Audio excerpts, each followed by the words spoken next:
Hi guys, welcome to another session with Srinivas. I'm one of the mentors of BYJU'S exam prep. In fact, I mentor students for the group discussions, personal interviews, as well as WAT process.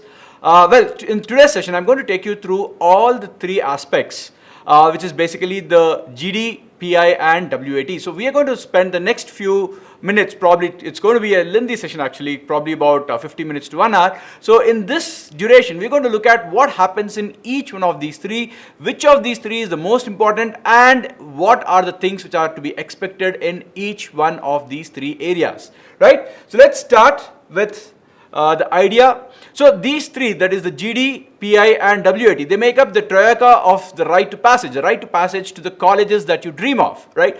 Almost every top business school, if you take the top 25, 30 business schools in the country, none of them take students without the second round, the first round being your entrance exam, various entrance exams like CAT or your XAT, ZAT or various SNAP, NMAT, whatever you write.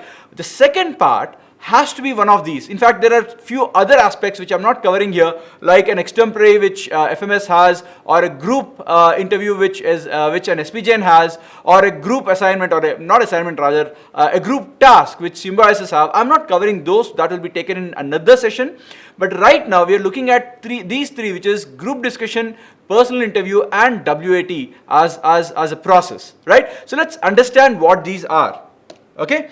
So that's the first thing. We will try to see what are these things exactly. Many of you might have already learned about them, have heard from your seniors, or have already given it in the last year. That's okay. I'll briefly take you through what these are. And the second thing we're going to talk about is why are these administered? What if you see, when you want to attack something, when you want to conquer something, you need to understand why it is existing in the first place. If you know the reason why these are administered, then you will understand what do they expect from you. Once you get these 2 points, then beating it is not going to be a very big deal. So the first thing we will try to see is what is the logic for them to exist in the first place. Why is there a second round at all? Thereby we will conclude why or what are the things that they expect in each one of these rounds. And once you understand what they expect, then we can change our behavior, or rather change your behavior, your preparation accordingly, right? So that's the thing, what is to be expected. So that's what we're going to look at. And once you understand what to expect, we will learn how to navigate so that we meet their expectation. And finally, we're going to look at some do's and don'ts, some rules. I will not call them rules or formula, but basically things which students end up doing and thereby minimizing their chances. So I want to tell you what are the things that you are allowed to do in these three phases, and what are the things that you should definitely avoid doing. Okay, so that's what we have in store for today. But before we go on to the next slide, guys, if you enjoy these sessions with me, please hit on the subscribe button, click on the like button, as well as the notification icon, so that you keep getting notifications about such events which are planned a lot in the future. Right, so what are these three? So these are the hurdles in the second round. So I already mentioned the first round is the round of your entrance exam. Right, so entrance exam, the results are already out. CAT, in fact, Bangalore, I am Calcutta, I think I am Lucknow have already come out with the results. SPJN has already come out with its results. So there are colleges which are slowly coming out with the results. XAT, the scorecard is out. The final calls are not yet out, I believe, as of today morning when I checked. But yeah, in the next 1 week, we can expect a lot of these colleges. In fact, CAP also is out. All the new IIMs are they have given out the results. So a lot of these colleges are already out with the results. So this is now the second round. In the second round, we're going to look at a combination. So these are the three things. However, very, very rarely all three things will be given to you. What happens usually is it's a combination of WAT plus PI, or it is GD plus PI. In fact, I'll spend a little bit time over here to talk about this combination. In fact, most of the top colleges today are going for WAT and PI. Very, very few. In fact, I can barely talk about 1 or 2 colleges in the top 20, that is, which are going for GD. In fact, I don't know how many of you are aware of this, over the last 6 years, 5 years, slowly and steadily, the IIMs, for whatever reason, have started realizing that GD is a waste of time. They started realizing that, well, GD was okay at one point in time, but it has become, in my opinion, I don't know what they think or what actual reason why they have done it. But in my opinion, GD ends up becoming a fish market where too many people are shouting and the panelists can't hear or figure out the quality of the student. So they decided that, okay, let me throw out GD. I will figure out what I want to know about the student in the interview, but I will introduce this new thing called WAT. So most of the colleges today are going for the combination of WAT plus PI. GD plus PI is barely there in 1 or 2 colleges. Okay. And there's hardly any college which takes all the 3 things together, right? So that's one. But in fact, the last 1 or 2 years, that is 2020 and 21, are exceptions, simply because of the pandemic. Because of the pandemic, the WAT also was taken out. Last year, I don't remember many colleges having WAT at all. In fact, very few colleges had WAT. Originally the process was you go there normally without the pandemic, you go to a venue where usually it's a hotel or a college. You go for the interview process, and the process starts with the either GD or the WAT followed with the interview. So that was the process, and after the interview you are free to go home, right? But once things went completely online because of the pandemic, most of the colleges, anyway, GD was, before that only they started deciding that, okay, I don't want to have a GD. Those few colleges that had GD, they also did not have an option of having GD because offline GD itself is a pain. Now, online GD is a mess. So in fact, some of them tried, and I don't remember which college tried. I remember that few colleges tried it and they stopped it in between also. So GD, safely you can say that even this year, because of the growing number of cases of Omicron, the new variant, I don't think GD is going to be administered even this year. Now WAT also last year was not done for many colleges. It was only a PI, but this year we'll have to wait and see what the approach is going to be. If I remember it correctly, the Calcutta call that came out does not speak about WAT at all. Even Bangalore, if I remember it correctly, does not speak about WAT, but again I'll check. But yeah, the point is we are unsure. The WAT is a question mark this year. Is it going to happen or not? Really, I don't know. It's up to the college. In fact, that's one of the reasons why many of the IIMs, the older IIMs, Indore, Kozhikode, in fact, Ahmedabad is not yet out with the call. My opinion, or the reason why I think they have not yet given out a call, is because they were contemplating few things. One thing that we saw in the last couple of days, the news has come out, is that Ahmedabad will not be considering the graduation score, simply because last 2 years graduation has become a kind of a joke. Most of the things were online exams, mass copying, all that has happened. So they debated a lot, and it was in news that Ahmedabad will not be accepting or will not be giving weightage to the graduation score. So these are the things that they're discussing among themselves, and finally decided that we will take it out. I think the other thing they're also discussing about, and that's the reason why there's a delay in Ahmedabad score, is also because they want to make sure whether it's going to be an offline thing, an online thing for interview, whether WAT should be a part of the process or not. I think in the next 1 or 2 days they'll confirm, and the calls will be out. I think that's the only delay. There's no other reason why they are going to delay it. Usually ABC come out within 3 to 4 days of the CAT score, but this time it's been more than a week, or probably 10 days in fact, and Ahmedabad score is not yet out. So that's what I hope they are, not hope actually, that's what I think they are contemplating right now. Okay, so this year we'll have to wait and watch. We don't know which colleges will be having WATs or not, but PI for sure. All of them will be having your PI. Okay, now going forward, so let's understand. So let's start with the WAT, which may or may not happen, but again, if it happens, we should know about it. So let's talk about the written ability test. So the background of this test, my friends, you need to understand is it was brought in as a replacement. It was brought in as a replacement for your GD. Okay, many of the colleges decided, the older IIMs decided that group discussion is not working out for them. So they wanted some other process in its place. So they brought in this WAT, which is written ability test. For Ahmedabad, they call it as AWT, which is, I have a separate video on AWT, but that will be done later. But WAT is what is there for all other colleges. Only Ahmedabad calls it AWT, which is slightly different. I will discuss in a separate video about the difference between WAT and AWT. Right now we are going to stick to our WAT. So what happens in this WAT? So this as a second, the second process or the second phase, if it is 100% weight, you will have, or you can expect anywhere between 10 to 15%, in certain cases up to 20% weightage also to this particular phase, which is your written ability test. So you will be graded, and the marks here will be having 10 to 15 or probably up to 20% weightage also, depending upon college, right? So what happens in this, they will be giving you a topic, and you're supposed to write about the topic in about 200 to 400 words. And to write this, you'll be given not more than 30 minutes. Max time will be 30 minutes. Okay, so you'll be given a maximum of 30 minutes, some cases 20 minutes also. And yeah, you writing earlier, it used to be pen and paper when it was offline mode, but right now it's if it is online, it has to be typing on your computer. I'm sure quite a few of you are familiar. In fact, had it been offline, I would have said practice writing, my friends. Not many of us are used to writing in the old-fashioned way. While I understand many of you have prepared for math and English you prepared for CAT and various other exams without writing.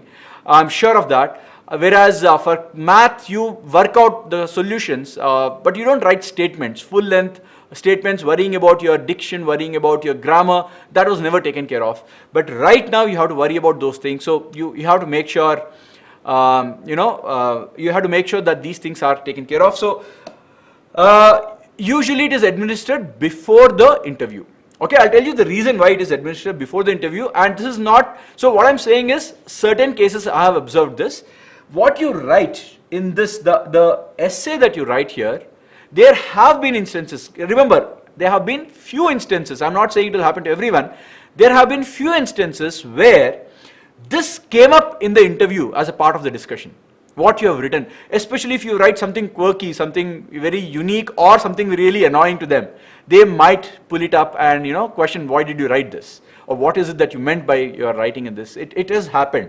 But again, it's very, very rare. It happened in few instances only in my recollection. So that is the reason why they administered this before. In fact, I remember during GD time, when I was preparing for my MBA entrance exam, after my CAT, it was GD first, and then at that point there was no WAT, it was all GDs. Everybody was taking GDs at that point. That was way back in 2008. It was GD first and then interview, and to me, they asked me the points that I mentioned in the GD. In fact, I remember it very vividly. They straight away said, okay, you mentioned this in the GD, explain yourself. That is a part of my interview.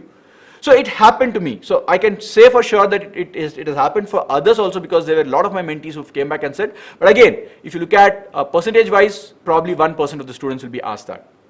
Anyway, so moving on. So you are given a short statement.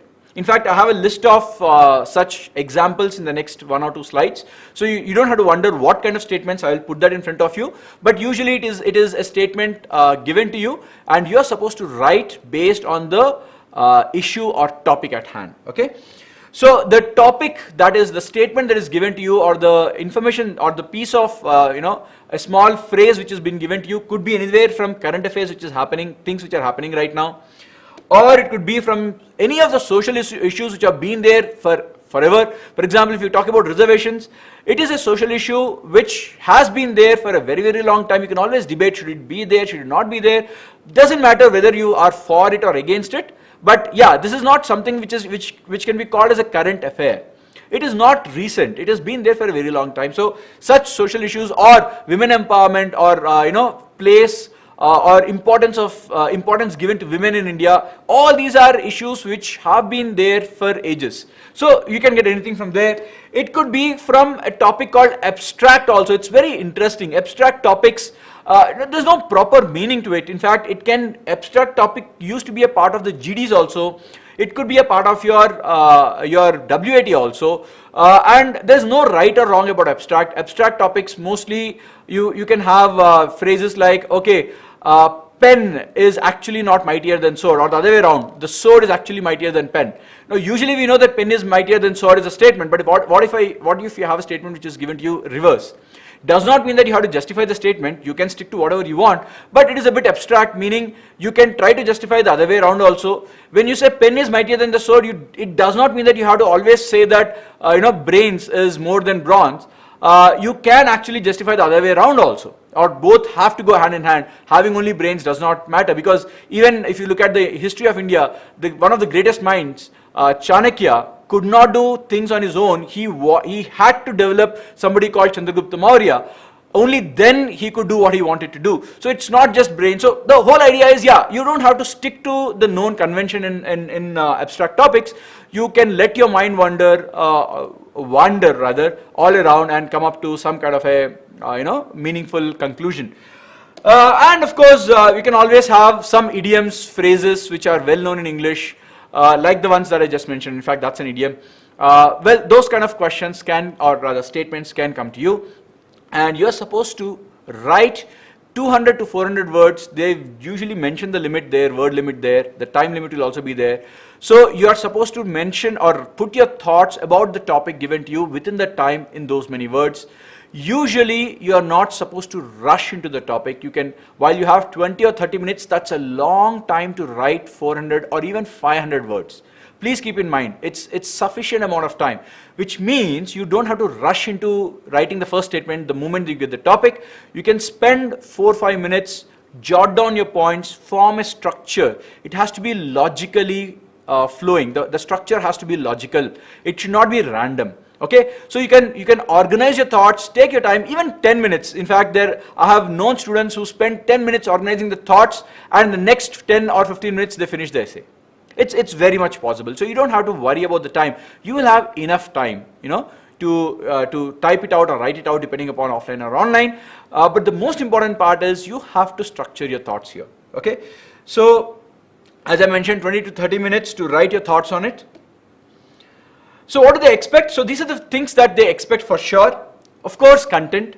It has to be relevant to what is at hand. You can't randomly blabber about anything, right? It has to be relevant.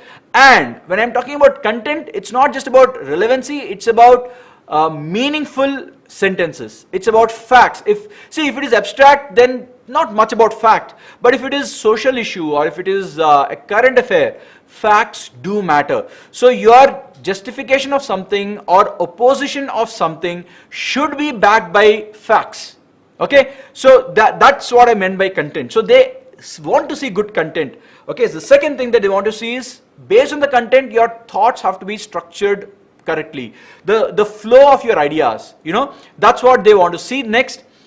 And the flow and how are the ideas being developed, right? Obviously, these both go hand in hand. They are not independent. You can't develop your ideas properly without the proper flow. So more or less, they go hand in hand. And the next thing is, how are the ideas expressed? So the way you put forward your ability to write, that's something that they look at. It doesn't mean that you have to be, great author material. At least can you put forward your point simply in simple English, which can convey what you mean to the other person. Do not worry about using great sentences, sophisticated English. I don't really think you need to do all that. The whole idea is communication. Friends, communication, I mentioned this in a lot of my other sessions also. Communication is all about making people understand what you want to say. It has got nothing to do with what words you use. It has got nothing to do with how fast or how slow you speak or how long you write. It could be, in fact, I keep using this example again and again. Communication can be done through the sign language also, as long as the other person understands. So please keep in mind, how are the ideas expressed? This is quite important.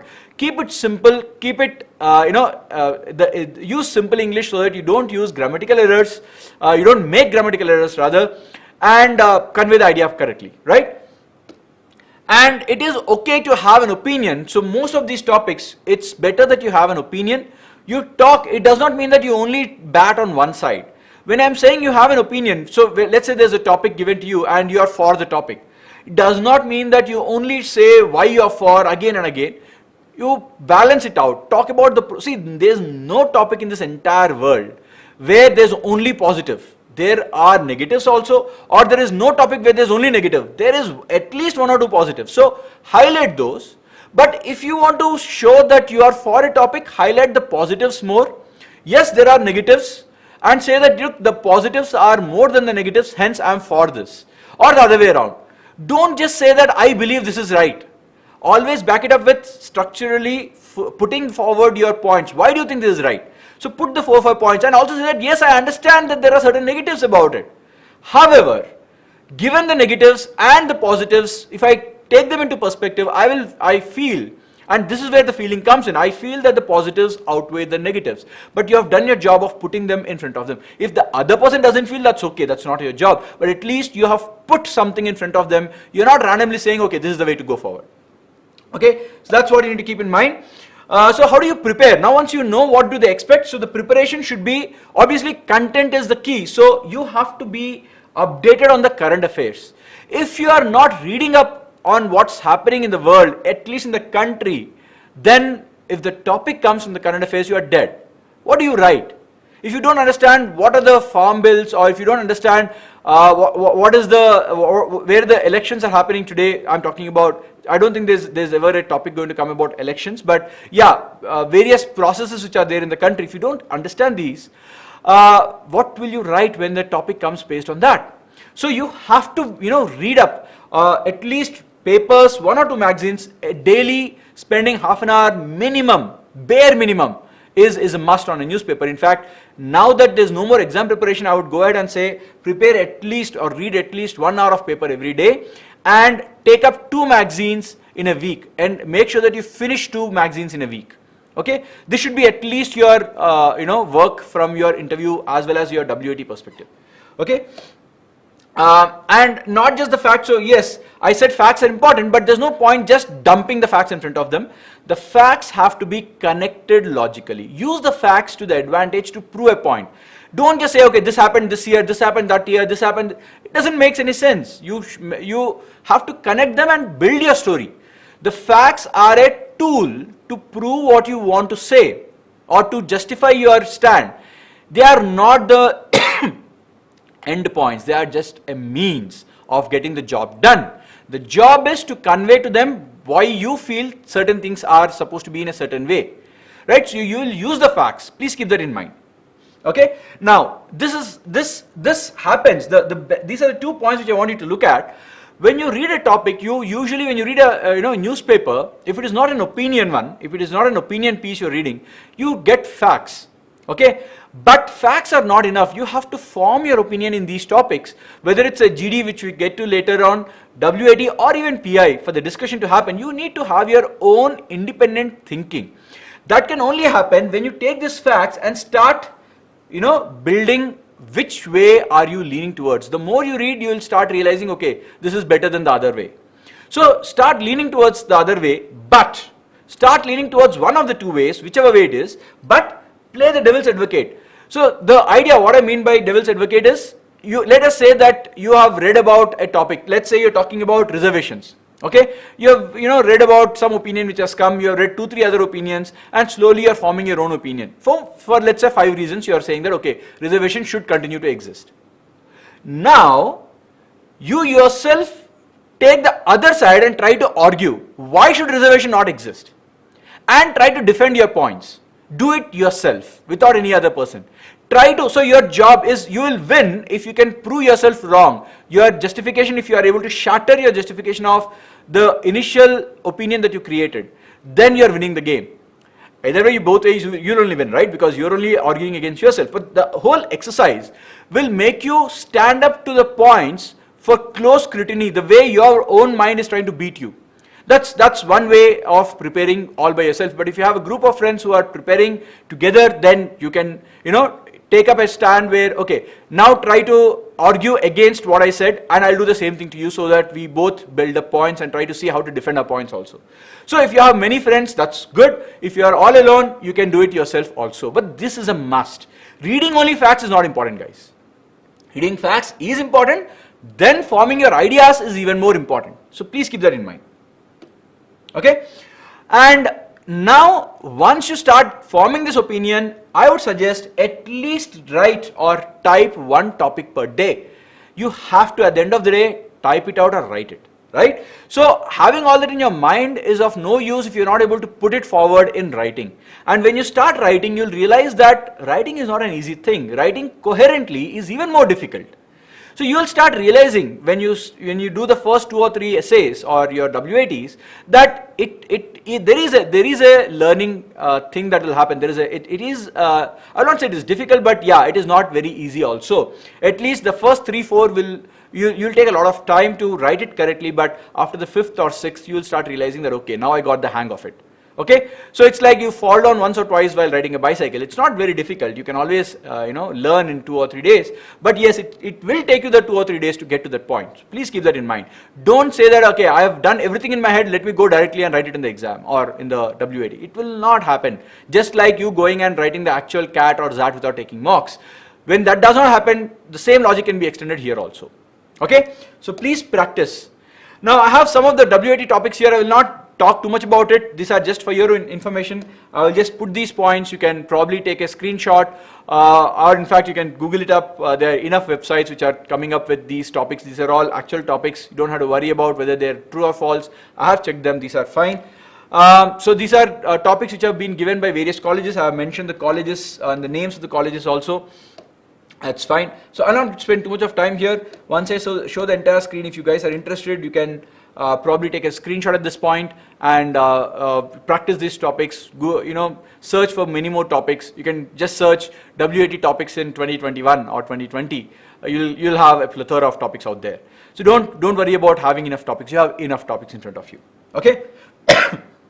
The next thing we're going to talk about is PI. Now, this is the most important of the three. As I said, last year WAT was not done. GD anyway, people have done away with it. Very barely, 1 or 2 institutes are still having GDs, but PI is a must for everyone. Last year and even this year, there will be a PI, but it's going to be in the online format. Last year, it was in the online format. Looks like this year also, it's going to be in the online format. But again, things can change in the next 1 month. This is already Jan end almost. I will call this as the end of Jan because this is 21st. Right? So, well, another 8 days, 9 days, let's see how it goes. Only the cases are rising, so I don't think things will become offline so soon. So, I will put out, I'll put my neck out there and say that it will be an online format only. But what happens in a PI, okay? So, a PI is a 20 to 30 minute. Some institutes do this in 7 to 10 minutes also. In fact, last year, if I remember it correctly, I think that was, what was that? Ghaziabad. All right, this particular institute, IMT Ghaziabad, finished off interviews in 7 to 8 minutes per student. And it's not because a student was bad or student was good, just that they wanted to finish it off very, very quickly. They asked 3 questions, 4 questions over, interview was done.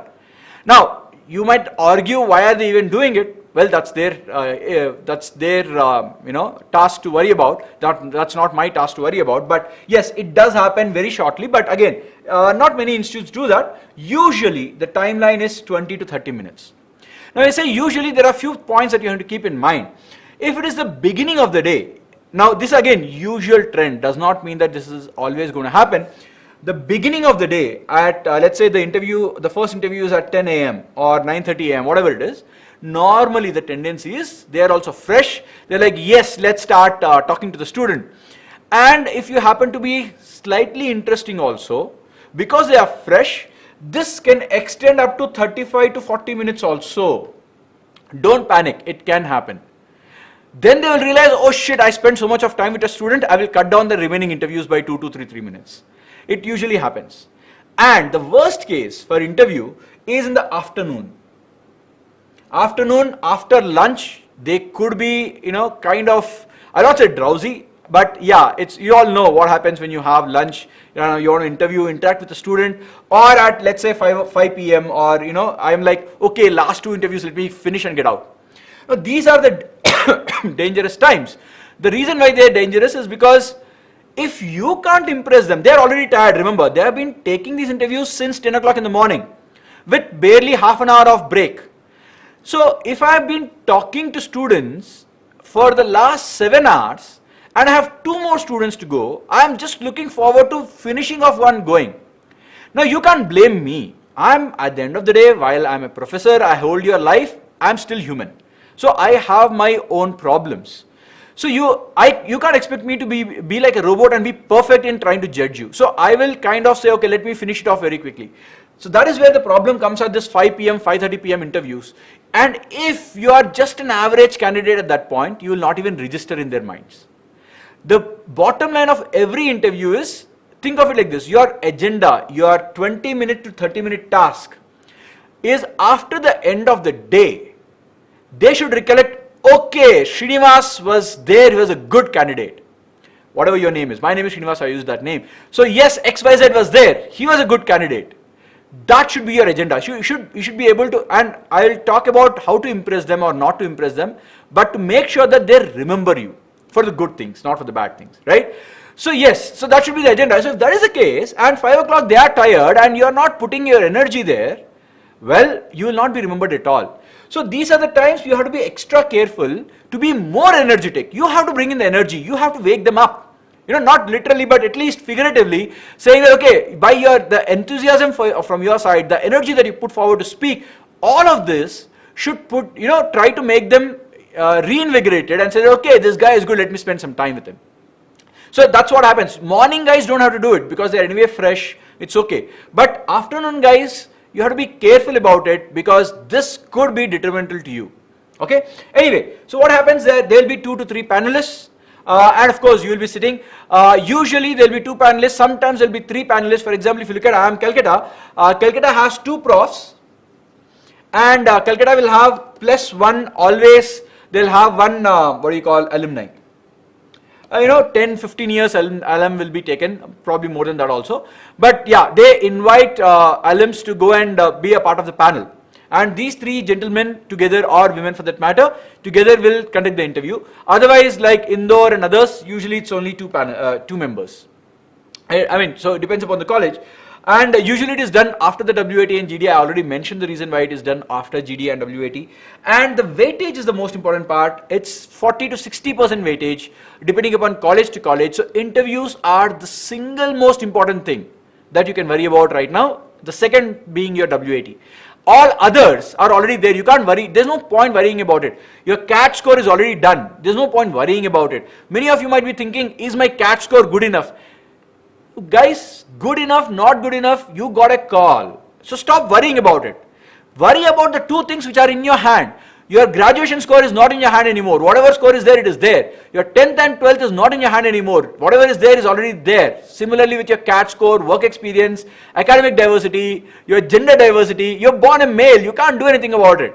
Right? Or a female, you got that extra points. Be happy about it. There's no point worrying about things which are not under your control. But the 2 things which are under your control are your PI and your WAT. So start worrying, and when I say worrying, not literal worry, I'm saying give attention or pay attention to these 2 which matter. The others also matter, but they are not under your control. So why bother about it? Okay, so this happens to be one of the highest weighted components. The next one being your WAT. Then of course there will be a lot of other components depending upon college to college. But yeah, these 2 are the ones that you can affect today. Okay. So what is tested in the PI? Now there are a lot of things which I'll talk about, but the bottom line is they want to know about you and your thoughts as an individual. And these are not some great thoughts about black holes or your theory on physics or economics for that matter, or commerce for that matter. It's about your thoughts on various things about your life. I have the next slide which where I'll talk about various categories on which they can talk or quiz you or ask you. But yes, they want to know, put all of these things together, and they want to know what kind of a person do you make, or who is this person sitting in front of me. That is what they want to understand. Okay. So they want to see, are you a manager material or not? So who is this manager material? Well, you'll understand as we go forward. But the point is, if I take this student over the next 2 years, will he become a good manager or not, or am I wasting my seat? That is what they want to test. But this test is not so straightforward as testing your ability for math. There is no direct question to which you can answer and say yes or no to me.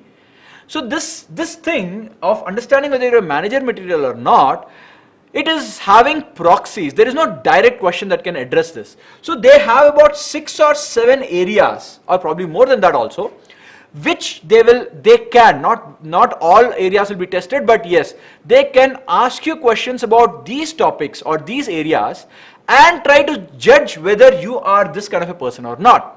So we will take a look at what are these areas which the panelists would want to check. Okay, some of the major areas that they would definitely want to look at is, first is your introduction. Now please remember, this is not a test. This is not a test. Understand why introduction is done, and this is very interesting. Okay, now 99.99% of the cases, everybody knows the introduction is going to happen. You are supposed to start the conversation, and they'll ask you, okay, tell me something about yourself. There are many ways in which the introduction can happen. The question can come to you. The point is, why do they ask you this if they already know that you are expecting it? So I am a panelist. I know you are expecting this question. So why am I asking you this? The reason is simple, guys. It is not always a test of pressure. They don't want to put you under pressure most of the times. Let me explain this even more easily. If you sit in front of me, let's say I'm a panelist, I'm Calcutta, I'm a panelist from IIM Calcutta, and you're sitting for the interview. Doesn't matter what percentile you have, 99.789, whatever it is, but you're already a bit scared. If not much, you are a little bit scared right now. And the first thing I start talking to you is about your theory in physics if you're an engineer, or economics theories. The moment you sit, if I start talking about, okay, tell me the difference between GDP and GNP, or how do you measure this, how do you measure that, how will you feel? How uncomfortable will you feel? So the idea is, let me first put this person to some kind of a comfort level. So what is the best thing for me to ask him? If I ask you current affairs, if I ask you social issues, if I ask you why do you want to do an MBA, well, these are questions which may not be very comfortable to you. But the one thing which you should be happy talking about is yourself. You should be happy talking about yourself, at least in this occasion. So they know that you are expecting this question. They also, rather, I know you are expecting this question. I know that you are also well prepared for this question. Let me start by making you feeling comfortable, right? Usually there is a logic behind it. So I will ask you something which you are anyway prepared, which you are anyway expecting. Then from there, let me take the conversation forward. So there are certain instances, as I said, 99.99 cases. There are enough cases that I've come across where there is no introduction. The moment you sit, they start grilling you. It happens once in a while. It happens. Okay, it's all part of their game plan, because somewhere you would have mentioned that I can handle pressure, so that they're putting pressure unnecessarily on you. But if you haven't done anything like that, they usually don't say that, okay, let me put pressure on this guy. There is a trigger why a pressure is put in the interview. Normally they start off like this. Okay, that is the reason why introduction is very important. And when you're talking about this introduction, or when you're preparing for the introduction, remember, the introduction typically should be from 60 seconds to 90 seconds. Not more than that, not less than that. Guys, you have about 21, or rather 20 sometimes to about 22 or even 23 years of your life. Can't you speak 60 seconds for it? You are 22, 21 years of your life. If you can't speak for 60 seconds, then what life have you lived? What have you been doing, my friend, in your entire life? So it doesn't matter whether you have gone trekking, or you've gone to the moon for that matter, or you've been a simple student. Something would have happened in your life. You get up and go to a road and come back, you would have observed something would have happened in your life. May be interesting, may not be interesting, that's a different issue. But there is something you can talk about. That is what you need to bring forward over here. But again, not random points, not that, okay, I do this, I do that. It should not be random. The whole purpose of this introduction is, let them know the features of you that you are proud of to portray or to put forward. If there are 3 things that you want them to know, first make a list of what are these 3 things, and a nice story of your life where these 3 things are put forward.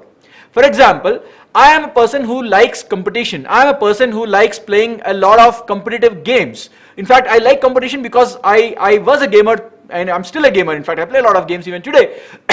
So if I were to give an interview at my age right now, I would still go ahead and talk about how competitive I was as a gamer, and that has made me to the person that I am today. So it's not about games. That's frivolous. That's not the point, but that's a tool for me. I'm using the tool of playing games through my formative years, even through my college, beyond that. Even today I play games because I like the thrill of trying to beat somebody, that competitive edge that you talk about. I want to portray that area, that part. Hence, I will showcase this part of my life. Otherwise, I will not bring that up. So you need to question yourself, should I bring this or not? If I'm bringing it, what is the purpose? If there's no purpose, please don't speak about it. You're going to create a mess if you speak about things which have no purpose. So every word that you speak there should serve a purpose, and the purpose is for them to know you better, and only those parts that you want them to know better. Please don't talk about weaknesses in your introduction. Nobody wants to talk about your weaknesses or hear your weaknesses in your introduction. You're trying to be too honest. Please don't. Yes, you have to be honest, but not too honest. Okay? So try to put forward the good points. It's like this. You're trying to go and meet your, a new person, or typically your girlfriend or boyfriend. What do? You don't go and say, okay, this is my weakness. You just talk about the positive points, good points. You try to impress them, right? Same thing over here. You don't try to say everything bad about you also, or even little bit bad about you, unless they ask you. Yes, when they ask you your weaknesses, you have no choice. We'll talk about it, but when they don't ask you about your weaknesses, please don't talk about it. So your introduction could be anything about your life, parts of your life. Please don't bore them to death. Don't talk about things that they already know. They know your percentage. It's there with them. They know which school, which thing are you from, which background you are from. Yes, if you feel like speaking about it, speak about it for 30 seconds and finish it off. But don't go talking on and on about things that they already have, which are boring. But yes, if you won a gold medal somewhere in some sport or in academics, yes, they know about it, but highlight it again. Why are you doing that? Because they already know, but why do you do that?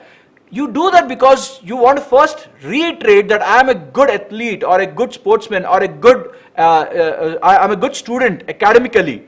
I have been awarded a gold medal for my academic contributions or achievements for that matter. You want to highlight it, and that's something that they want, or rather you want them to take notice of. Okay? Right, so the next thing that they talk about, or the next area that they talk about a lot, is why MBA, future aspirations and related questions. So questions could be anywhere between why do you want to do an MBA, where do you see yourself 5 years from now or 15 years from now, what is your career goal, what is your life goal, life ambition, any of these questions. So the answers, the questions have to be consistent. Your career goal, remember, if there is a goal in your career, your MBA should help you achieve this goal. You can't have an MBA story which is not connecting to your goal at all.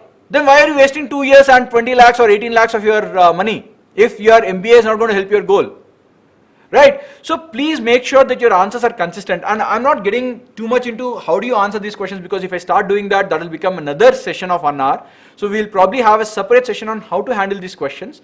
But yes, this is one area which you have to be consistent. Your logic should be that if you're doing an MBA, somewhere should be helping your 5-year plan, 10-year plan, or your career objective also. It cannot be, they should not be disjoint, okay? Now, if you are a work experienced person with at least 1 year and above work experience, they can ask you questions related to your work. So please make sure that you know properly what you have done. Do not mention projects which you have just, been a part of but not really contributed anything, because then your knowledge will not be much in those things. You might feel that if I mention this, it will be good on my resume or good on my form, but actually it will be negative. It will be detrimental to you, because if they see something interesting, they'll ask you. Remember this thing, guys. It's a common flaw. Many students think that, okay, this project if I mention, or this internship I mentioned, this project I mentioned, it's going to be looking good on my resume or my form. It's going to impress them. Yes, temporarily it will impress them. And the next thing, once they get impressed, always, when they get impressed, they'll ask you questions. If you can't handle questions, they know you're bluffing. Then you're dead there. The moment you're caught lying, your interview is over. Please keep that in mind. So while you want to impress them with the things which actually you can handle. Not the things which are only sounding good, but you are not able to handle it properly. Okay? So if there is no work related, if you are a fresher, many of you might be freshers right now, still in college, well, then in that case, it is going to be academics, because they can ask you work related questions unless you have done some kind of an internship. Otherwise, it's going to be your ACADS. Okay? So college related knowledge, your ACADS related knowledge will be there. Actually, work experience guys can also be asked this, by the way. It does not mean that work experience people will not get this. They can still get this, but guaranteed freshers, this is the only choice. There's nothing else. They can't ask you this, so they will go for this. 99% of the cases, they will ask you about your ACADS. Okay?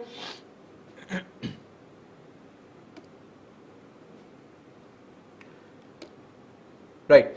So strengths, weaknesses, and other HR questions. So the other thing that they can talk about is your strengths and weaknesses. They can talk about, okay, tell me a few strengths, tell me a few weaknesses.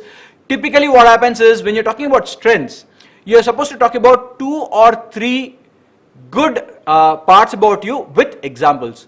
So usually be ready with examples from your life where the strength has been portrayed. Okay? So the whole idea is you can't randomly talk about strengths without examples. How do you know it's a strength then? you can't feel your strength. You have to showcase your strength in your life, right? So have examples from your life where a particular strength of yours has been put forward. And these have to be real life scenarios. Please don't make up scenarios. It's very difficult to make up a scenario and not get caught. Okay, so my suggestion is don't make up things, make things up for the interview, be realistic. Okay, whereas weaknesses, 1, at best 2. Please don't say 10 weaknesses.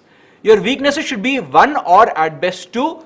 Now, many forums, many online things say that, okay, you can pass your strength as a weakness. That's utter bullshit. A weakness is something which has stopped you from achieving something. That is the weakness. You cannot try to pass a strength as a weakness. The reason being, they are not stupid people. They have seen hundreds of students like you or thousands in their life. So don't try to, say that, okay, I'm smart, so they can't understand. So when you're talking about weakness, be honest. One or two things which hampers in your, day-to-day life or things. For example, one of my greatest weaknesses is my memory power. I forget things like hell. So, but that is a weakness. It really affects me. I mean, for example, today I have a live session at 1 o'clock. I had to put an alarm at 12 so that I leave from my house at 12, otherwise I'll forget. I had to come to the studio here, take the live session at 1. So I have to put an alarm, which is where the second part comes in. A weakness with example of where it has affected, that is not. So strength, what you do? You talk about strength and an example. Weakness will have 3. Weakness followed by example. That is not enough here. Now you know you have a weakness, you have an example that it has affected you. What are you doing to mitigate this weakness? How are you overcoming this weakness? This is an important part which is there, which is not there in your strengths part. So for example, I already gave you an answer for me. When I say my weakness is to forget, I am already using technology to help me. A simple alarm will help me. In fact, I'll tell you simple examples from my life. I remember cases where I put alarm, but I forgot to put the label for the alarm. So there's an alarm ringing at 5 o'clock in the evening. I don't know why is it ringing. What is it supposed to remind me? So I then started saying that, okay, let me put an alarm with a label on it. So I'm using some simple technology to help me do my job correctly. And I make it a point, whenever something has to be done at a particular time, I use an alarm to let me know or remind me of things half an hour before. That is how I'm tackling my weakness. Now, it could be a work in progress for you. You can keep trying to get better at it. I am trying to, I keep trying to get better at it. But if I am already better, then it is not a weakness anymore. So it is a weakness for me because the moment I stop putting my alarm, I'll forget. So right now, this is the way in which I'm tackling it. But if you are completely over it, so let's say stammering is your problem and you have learned how to come out of it, it's no more a weakness for you. So you talk about things that are currently affecting you, not weaknesses that you had in the past. Okay? Yes, Vaibhav, and I am quite old compared to your age. Anyway, so the next thing is general affairs. Yes, they can ask you questions about what is happening, especially your area of stay. So which means your district or basically state related issues. If there are things which are there in the paper for a lot of if your state issues have been in the news for the last 1 week, 2 weeks, 3 weeks, or even a month for that matter, please know about it. Anything recently happened with respect to your state, please know about it. Know about statistics of your state. Please make sure that you know how many districts are there, your demographics of the state, the people in power, your governor, chief minister, the cabinet ministers, at least these parts, population of your state, simple things like this. These are the basic hygiene factors. Okay. And one of the things which is not very often asked, but in certain colleges like Calcutta or sometimes in other colleges they do ask once in a while, are puzzles or scenarios that they put you in and say, okay, how will you respond here? So puzzles, I mean, it's a straightforward, they want to check whether you can think properly or not. But scenarios could be ethics-based scenarios, could be, they want to see your decision-making skill, whatever it is. They could put you in a scenario and say, okay, fine, if you are in this case, what will you do? Okay? And ethics, one simple rule for any ethics-based question, always answer ethically. Never answer or give an answer which is unethical, irrespective of the situation. They might put you, so I'll give you a real life example. This actually happened in an interview where the person was asked that, okay, look, I'll give you a scenario and you have to tell me what you want to do. So imagine that you are coming for this, I think this was an IIT Bombay's interview. So they were like, okay, so imagine that you're coming to the interview and you are late for some reason and you have only 5 minutes to reach the interview and you crossed or you jumped the signal. And the police, the traffic police person was right there, he caught you. Here he gave you two options. One is to pay a bribe and he'll let you go immediately. Or you have to go through the process, he will impound the vehicle and you'll have to come walking and be late to the interview. What will you do? If you're late, you'll not be allowed. So what will you do? That's the question they've been put. Now it's a it's a very tight situation because you're talking about one of the very good colleges. IIT Bombay happens to be in the top 15, top 12 colleges in the country for MBA. There's no doubt about it. At the same time, the alternative or the alternate approach is to give a bribe, which is unethical, illegal also. So your choice should always be the right ethical thing to do. So the person who went through that gave a very nice answer. So he smiled. You know, he was not tensed by the situation. He smiled. So he was like a slightly cheeky answer. He started off saying that, sir, in fact, if it's a Bombay interview, sir, in fact today the interview when I came here, I came 45 minutes early, sir. So now that you're putting me in an impossible situation, but normally I would not be late for this. But given the situation, so look at how he started. He's saying that if I know this is so important to me, I will never be late. So he started with that background, and the moment he said that, the panelists started smiling. So then he knew that, okay, now I can take my liberty. Then he said that, sir, the second thing is, yes, you have given me a situation. It's a mistake that I have done. Jumping signal is wrong. I would not have done it, but now that you have mentioned that I have done it, I have no choice but to take the legal proceedings. I will not give a bribe, sir. Yes, if I am late, I will probably come and take my chances with you, explaining things to you. I will probably say that, sir, I have been right. I have not given the person the bribe, hence I am late. Now it's your call, whether you want to take a student like me, honest and ethical, into your institute or not. But yes, I leave it to you. And worst case scenario, what will happen? I will not get a chance right now. That's okay. I have other colleges. I will try my best there. I'll take this as a learning lesson. I'll be there half an hour, 45 minutes early. Worst case, I can crack CAT again next year. I'll come back to you, sir. So that's the answer that he's given. Okay? Right.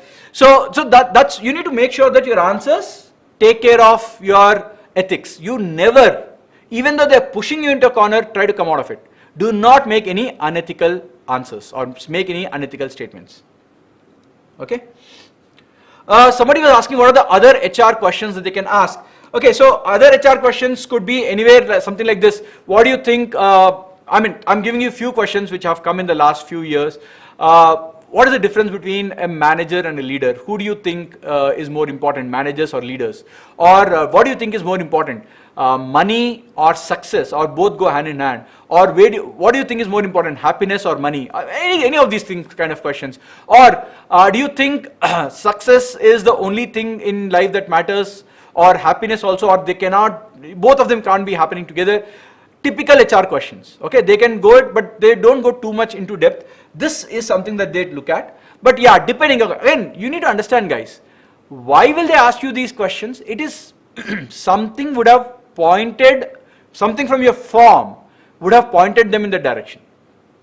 Otherwise, if I randomly say, okay, student X was asked this question, it looks very insane, random. Why are they asking him this question? The point is, something came from his CV, or rather his form, which pointed them to ask that question. So it is not random. Something would have triggered it, or some statement of yours would have triggered it. Right? So it is not random at all. Please keep this in mind. Vicky is asking, is there an ethical dilemma? Vicky, honestly, we would have always faced some ethical dilemma. You can say yes and you can talk about the answer. You can say no, but no is very unbelievable. It cannot be that you have lived for 21 years of your life in India and say that I haven't faced any ethical dilemma, right? So yes, to be very honest, they expect a yes and some situation and how you handled it. Okay, but no matter what you did in your actual life, please make sure that your answer in the interview is ethical in nature. So at least pick those scenarios where you have been ethical in life. Don't try to pick scenarios where you have been unethical and try to change the answer. Usually that will not work. The best way is pick 1 or 2 scenarios where you have been ethical and talk about the scenarios. Right? Right. Anyway, the next things to keep in mind, the do's, the things which should be done. Speak slow. Friends, when you speak slow, I mentioned this earlier also in my other video of extempore. When you speak slow, your brain will have more time to process the further statements. Thereby, you will not make a mess of a statement or an idea. Okay? So make sure that when you're talking about anything, so don't rush into the answer. You don't, the moment it's not a, it's not a rapid fire round. Please keep that in mind. They can ask you questions as fast as they want. You can take 2 seconds or 3 seconds to start forming your answer and giving it. They can, they might say, okay, they can ask you the first question and immediately ask you the second question. You can take 2 seconds and then start your answer. Do not be in a hurry. Just because they are firing does not mean that you have to answer fast. You be slow, speak slow, but answer everything that they're asking. Okay? So don't try to be fast. Many of you have this habit of rushing through the answer. 2 things will happen. 1, your idea will not be formulated correctly, thereby you will be making a mess of the answer. Second, your words get tangled, thereby the clarity will not be there in your speech. Okay? Now this is a very good thing. I don't know. Many of you are afraid of this. You are afraid of saying I don't know to an exam or to an interviewer. Please don't be. Once in a while, again, I'm not saying everything should be I don't know. I'm saying once in a while in an interview, in fact 2 times or even 3 times for that matter, you can say I don't know. It's okay. Provided the question is obscure. Okay? If the question is something which you are not supposed to know and they randomly ask you, or even something that you're supposed to know, do not panic. Yes, there are 1,000 things you should know. You know 990 things, 10 things you don't know, they ask you that. What can you do? You will just smile and say, sir, I'm not sure of the answer. I don't know, sir, sorry. Be polite. Okay, don't panic. It's okay to say I don't know.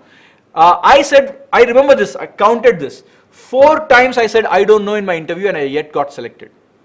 Right? So I'm telling this from my own experience. It is okay to say I don't know once in a while. But you need to have the confidence to not tumble down the hill after that. You say I don't know and then you start sweating. Oh no, I said I don't know. That's okay. Have the confidence that the next question that you know, you answer with the full conviction and the confidence that you have. Okay? And the second thing is, don't guess your answer directly. If you know you're guessing, you're not sure, tell them, sir, I'm not really sure, but I have kind of a guess. Can I go for it? Ask their permission. Be nice. Usually they'll say, yes, you can guess. And when you're guessing, don't say random answer. Try to say why you're coming to the guess. The point is, it's the path you take which is important. The logical path to come to an answer. So this path is what they appreciate even though the answer is wrong finally. Because they know that you're thinking right, yes, you could be, the answer could be off a little here and there. But if there's a particular way that you're thinking, they like the way you're thinking, they'll appreciate it. Okay? That's what I said. The process is more important than the final answer, especially in puzzles. Many of you feel flustered when there's a puzzle and you can't answer it. That's okay, not everybody can answer it. But try to speak aloud and try to tell them how you're thinking. Try to draw your conclusion slowly. It's just that you might not be able to crack it. But if you're able to do even 60% or 70%, they'll be happy about it. They might not show it to you. But you should know that you have done your task to the best of your ability. Okay? Your actions and words have to be consistent. Okay, so you can't say that your MBA, you want to do MBA for a purpose and then your goal is not related to the purpose as I mentioned. Right, so you have to have consistent answers.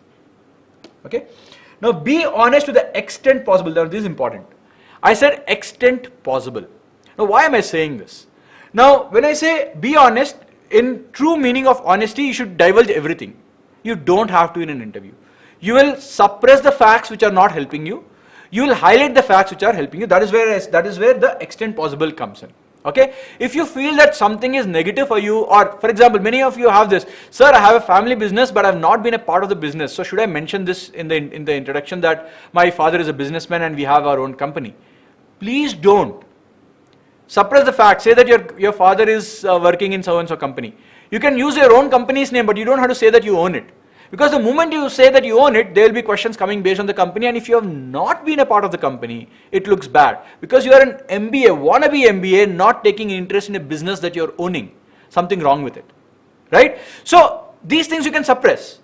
For example, if your mother is or father, both of them are professors in so and so field, you might not want to highlight them. You can say that they are working in so and so college. And if they ask further questions, well, that's fine, but you don't have to highlight it because you are not familiar with their work. So certain things which you are not comfortable speaking out, you can try to suppress them. Don't lie. Please don't lie. If you get caught in a lie, my friends, you are over. The interview is over. And the best part is, when you get caught in a lie, they might choose not to tell you that you have been caught. They might just let you go on to see how long you'll continue. And they might be having a laugh internally, and then they'll send you out. You might think, oh wow, I've bluffed them a lot, but then you have been rejected. So be honest to the extent possible. Honest is important, and extent possible is also important. Okay. Once again, friends, a reminder before I start with the don'ts and the GD part last few minutes. If you like these videos, make sure that you subscribe to the channel, click on the like button as well as the notification icon. Going forward. So what are the things you're not supposed to do? The first thing is, don't try to impress them with grandiose words. Do not use words whose proper meanings you don't know. I have caught a lot of students using words that they can't even express. If I ask you, okay, what did you mean by that? And then they are lost. Okay, what did I say? What is the meaning of the word? Please don't get caught in these situations. It's very stupid to be trying to impress them by using sentences and phrases and words which you don't truly understand. Okay? Don't bluff. As I already mentioned, do not lie. Don't talk about the stuff that you aren't fully aware. I'll tell you once again from my personal experience.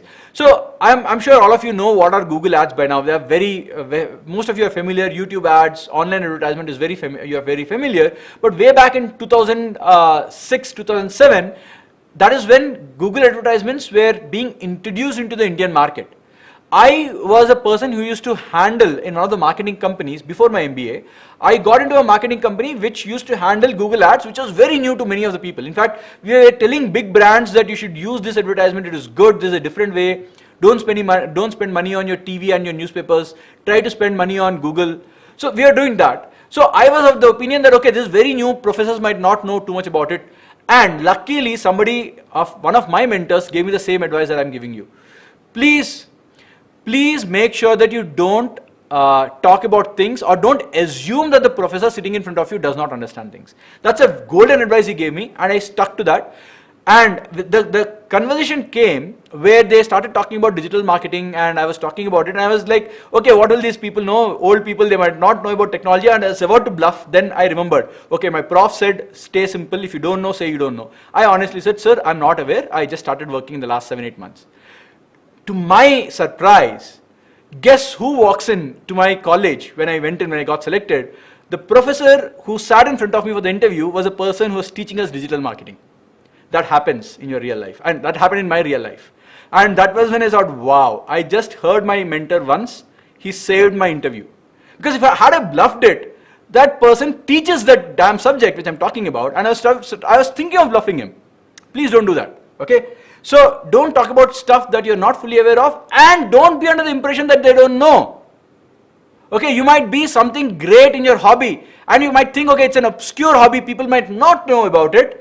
You might be surprised who is sitting in front of you. You don't even know who they are. The other thing that they know about you is you would have mentioned your hobbies in your form. You would have mentioned a lot of things about you in the form. So there is a very good chance that they might put a person who understands these things in front of you. You don't know about it. Okay, so please keep that in mind. So as I mentioned this, you think you're smart, but they would have seen thousands of people like you. Let that sink into your brain. You'll start realizing that I should not mess around with these gentlemen. They might be old, they might be 20 years, 30 years older to you. They might not, you might feel they don't know technology, but please understand guys, they are always 10 steps ahead of you, not one. Okay? Some of the best profs I've seen in my life are in the B schools. So anyway, so don't lie on issues that can easily be verified. Now this is important. So I'll not say you can lie. I'm saying don't lie on issues that can easily be verified. For example, if there are things that cannot be verified in your life, so I can today say that I have been a school captain. Nobody can go and verify that, right? But if there are things that can be verified, usually head boy, head girl will not get a certificate. Not many schools give certificates. You can talk about it. You can talk about what things that you have done if you are really, you want to put that forward. But that's a lie. It cannot be verified. However, there are certain lies which can easily be verified. Please be sure, understand, use your common sense. Which ones can you get away with, which ones you cannot. I'm not saying you should try to put things in your life which you haven't done. I'm just giving you examples. Firstly, my golden mantra is don't lie as much as possible. Be honest to the extent possible. Okay? And avoid mentioning issues that you are uncomfortable dealing with. That I have already covered quite a bit. The next thing we're going to talk about, I will not spend more than 5 minutes here. Which dilemma question, Vicky? Please mention what dilemma you're talking about. I think I already answered the dilemma question, but I'll get back. So group discussion is the last part of the session today. I'll take not more than 5 minutes because firstly, it's become more or less redundant. In fact, barely 1 or 2 institutes are doing it. So let's see what happens here. In a group discussion, a group constitutes 8 to 10 people. All of them are your competitors. You will be given a 30 to 40 minute time to discuss about a topic given to you. Usually 2 to 3 minutes will be given. So topic will be given to you and normally 2 or 3 minutes will be given for you to gather your thoughts. Then they'll say you can start discussion. From that point onwards, you will have 30 to 40 minutes for the entire group. Okay? There usually will be 2 or 3 panelists monitoring the group discussion. And it is again, as I said, it is before the PI.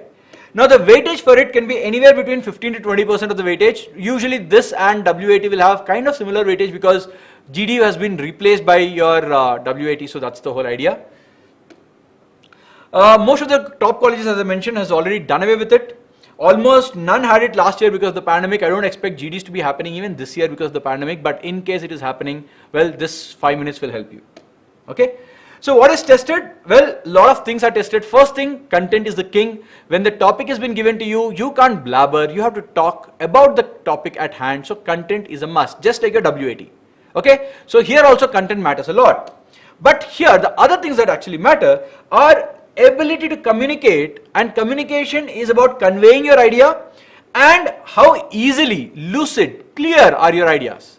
So you are trying to communicate, you are trying to convey your idea, but if your idea is not properly formed in your mind, or if you are using unnecessary terms or making it more complicated to put forward your idea, that's a problem. That's not effective communication. So your ability to communicate is also being tested here. They will check your behavior in a group. See, individually how you are, I know in a PI, but as a group, as a part of a group, how do you behave? How do you interact with other peers or competitors for that matter? That's what they want to check. They will also check your leadership skills.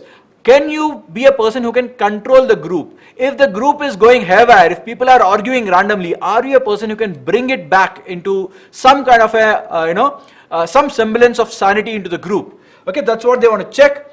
Handling disagreements. Remember, there are 8 or 10 competitors, so there's no, in fact, it's a guaranteed that not everybody will be agreeing with everybody else. So the group will always be in a disagreement. How do you handle disagreements? Because that's how your corporate life is going to be. Even if you're a manager, not everybody working for you or reporting to you will be agreeing with you, right? So there might be opinions which might conflict with that of yours. So what kind of a stand do you take in such a case? They want to see how you behave in such a situation. Okay? And especially if you are proven wrong, which happens quite a bit of the time, you might think in a particular way, but somebody might have a very, very nice way to prove that you are wrong. How do you accept if you are wrong? There's nothing bad about accepting that you're wrong. In fact, it's good. Many of you feel that if you say, okay, I understand, and many of you feel that saying I understand my mistake is wrong. It is not wrong at all. In fact, it shows maturity on your side. Okay, especially when it is very obvious that you're wrong. Somebody is very nicely and very candidly pointing it out to you. Please accept your mistake and cut it out. Cut out your losses. Yes, it's bad that you made a mistake. You've been wrong in your opinion. Do not drag it. By trying to prove a point, you're being stubborn, adamant. You don't want to be like that. So if you know that, and most of us know internally that, okay, this guy has got me beat. Okay, he is right, I am wrong. When you know that internally there's a small voice telling you, please move on. But we try to suppress that voice and why am I wrong? I want to prove him wrong. Don't do that. Especially when you have been proven, please make sure that you don't try to argue it. Okay? And ability to make yourself heard in adverse conditions. Yes, GD is an adverse condition. It is not friendly at all. Please keep that in mind. Very rarely do you get a bunch of people who are friendly. Right? So it is an adverse condition.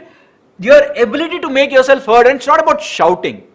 It's about how nicely do the group look at you, what kind of points are you putting forward, are they relevant to them, are you agreeing with them, or are you taking a dictatorial role?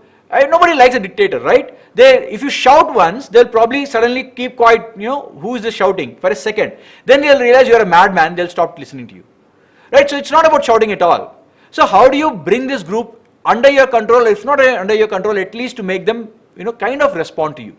So that's an adverse condition, of course, always it is. How do you behave there? Okay? So the do's and don'ts in GDs. First thing, do not look at the panelist. Your points are supposed to be addressed to the group, not the panelists. Many of the students have this bad habit of leaving everybody and speaking to the panel. The panel does not exist as far as the interview or GD is concerned.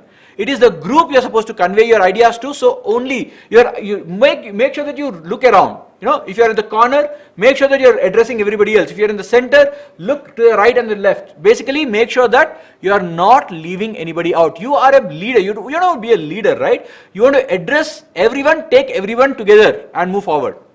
Right? So that's the whole idea. You are not supposed to address only one person and get into a debating match with that person. And forget the panel. The panel does not exist. Okay? And as I said, do not fixate on one group, no matter how good looking the person is. So make sure that you look at everybody else. When you're addressing a group, it should be to the entire group present there. Okay? As I said, have eye contact with everyone in the group. You are addressing the gathering. That's again. Do not make it into an argument. It always happens, friends. Even in your group of friends also it happens. I say something, so I say this movie is good. The person might say it's not good. Or you might always argue about whether Virat Kohli should continue as a captain or not. There's a difference of opinion, yes. You can talk about it civilizedly. Do not create an argument. And the moment you realize it's becoming an argument, try to avoid an argument and move on to the next point. It is not that you're losing face, it is that you're being matured, because there is only 30 minutes given. You don't know the person sitting in front of you. There's a new candidate, he's your competitor, and you're trying to get into a debating match with the person. What's the point? You put your idea twice, thrice, and he's still talking about it, negating it. Fine, he said, well, yes, my friend, I understand, but I think we have our opinion, difference of opinion. Let's move on to the next point. So you're trying to be more mature by not getting into a fist fight or rather verbal match with the person. Okay, this shows your maturity there. You don't have to pick a side. So whenever a topic is given, you don't have to pick a side. People feel that if I say two statements for a topic, I have to continue saying for. No, it is not like that. Remember, it is a discussion. It is not a debate. GD stands for group discussion. It is not a group debate.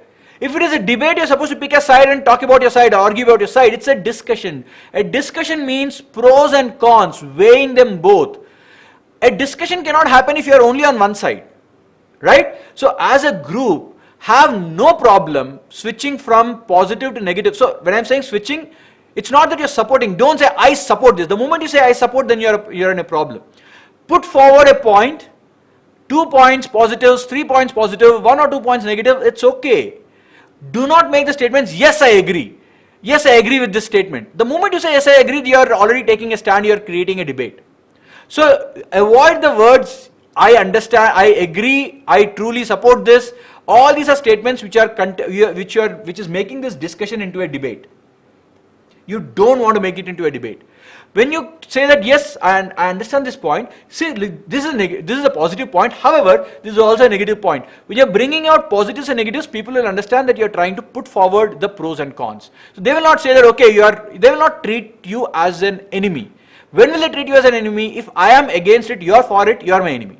But if you are a person who's seen to put forward both sides of the coin, I will not treat you as an enemy at all. You are neutral at best to me. Okay? and you try to speak 10 to 12 times in this 40-minute duration. I'm saying try to speak because it's a highly competitive group. When you try 10 to 12 times, you might succeed 5 to 6 times or even 7 times. This is what you want. But if you want this, you have to do this 10 to 12 times.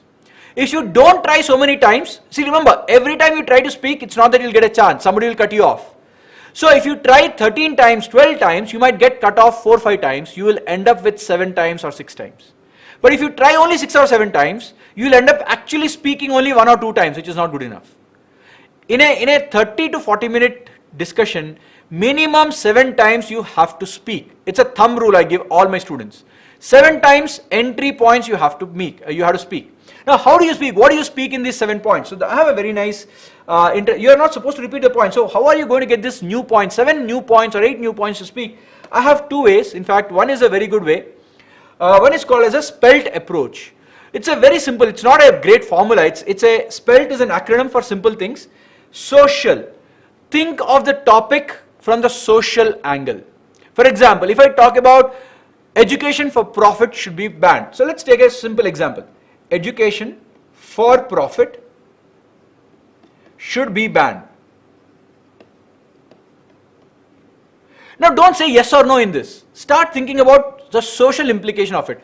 If it is banned, what is the social implication? If it is not banned, what is the social implication? You got 2 points from one area. Now look at it. The next E stands for, P stands for political. Now talk from the political point of view. Is it possible to do this? Who can do it? Central government or state government? Do they have the authority to do it? Are they allowed to do it in the first place? Right? Is it already done, by the way? Do we know what is the status of this? So you're talking about a different angle now. So look at the person who is listening to you. You feel very wise. You feel very, a well-read person. But actually what you're doing, you're trying to think from 5 different points. That's all. E stands for economical. What is the economical impact of making education not for profit or for profit for that matter? Talk about it from the point of view of making money. Third different point. So each point is very diverse. Look at fourth, which is legal. Now, as I said, political and legal are kind of connected. Does Indian, if you know about it, if you are from that background, can you talk about, does our constitution or our laws allow this to happen in the first place? Can you make a law, new law, which will say that there is no profit in education? Again, what type of education are you talking about? Okay, school education, college education, which kind of education is it? For example, I am giving you free advice right now. I can also charge you for it. Am I allowed to charge it or not? Which kind of education are you talking about? And technological. So if I implement it, how am I going to, how will I implement this? Is a rule good enough? See, there's no point in having a rule which cannot be implemented. There's no point in having a rule which cannot be implemented. In fact, if you follow Indian legal proceedings quite a bit, there are a lot of rules which should be in place which are not, simply because you can't implement it. Right? For example, you can only check ideally at the point of peak of the pandemic, people were told that even today we are supposed to wear masks anywhere in the public. Why not privately? Ideally you should be wearing masks even privately, right? But the point is I can't implement it. How will a policeman come into your house and check whether you're wearing a mask or not? Whether it's good or bad, the point is I can't implement it. So can technology help me in implementing it? You can discuss about it. So there are 5 different points you will get. From each one, if you take 2, you have 10 points. 10 points which are diverse, and you will suddenly come across as a genius. So this spelt approach saves a lot of students in your GDs. The last thing is a keyword approach, and I'm going to end my session with the keyword approach. What is this keyword approach? When a topic is given to you, start looking at every word and start questioning about the word. For example, education. My keyword is education. I will start talking about what education is this. Is it school? Will the same rule for school education apply to college? Will the same rule for college apply to post-graduation? What about vocational education? Or what about your coachings? Right? Can I make profit by coaching student for CAT or IIT-JEE for that matter? Which education are you talking about? Right? This is the first question. For profit should be banned. Now when you're talking about profit, first start determining what is profit. So when you typically in our accounting this thing, what we understand by profit is if you make more money than your expenses, the extra money is called profit. Simple, right? So for profit means my ambition is to make profit. So are you talking about making extra money, or are you talking about free education? There are two different things. Free education means basically I am talking about not allowing anybody to charge. Whereas extra means I can charge, but I am not supposed to make any profit. So if I charge you 10 rupees and I am making a loss, that's okay. But if I charge you 15 rupees and I make a profit, then that's not okay. So who will decide whether it's 10 rupees or 15 rupees? How will I know when will I make a profit? This year my expenses might be low, next year my expenses might be high. So when you're talking about this, it's not an easy thing. It's a bit it's a bit complicated. Secondly, how do you, in fact, even today, if you're talking about a lot of educational institutes, they run on a trust. In India, we already have the system where you cannot take the money out as profit from educational trusts, right? So there are different ways in which the money is taken out. Let's not get into that discussion, but that's what is happening. Should be banned by whom? And should it be? Why should it be banned? What is the advantage of banning it? What is the advantage of not banning it? So you catch hold of every word and start asking these 2-3 questions. Then you come across many points. So this is called as a keyword approach, right? So friends, this is basically how we deal with our GD-PI and WAT. And I hope you guys really enjoyed the session. I will take the Q&A right now. I have one question coming from Vicky. He's saying that reference point in case of ethical dilemma questions, may we know like what situation you explained. Vicky, I already explained this. Ethical dilemma questions never give an answer which is unethical. The answer should be perfectly ethical. Now, if you are smart, you can, as I gave the example of the student actually for the Bombay interview, he started off saying that, sir, if it is a very important interview, I will always be on time, sir, but you are putting me in this situation, which is, usually I will not be there in such a situation. So he's nicely providing a story. But sir, if you are saying that this has happened, then sir, it is my mistake. That is why it has happened. I will own up my mistake, sir. I'd rather come late to you and explain to you why I am late rather than giving bribe to a policeman. So that's how he says, and he continues that story forward. So your answer should be done in that way, right, Vicky? I hope that that answers your question. Guys, I hope you really enjoyed. I hope I enjoyed this session. I hope you guys also enjoyed this session. If you want more sessions like this, please do not forget to subscribe to the channel, click on the like button and the notification button. See you in my next video. Thank you.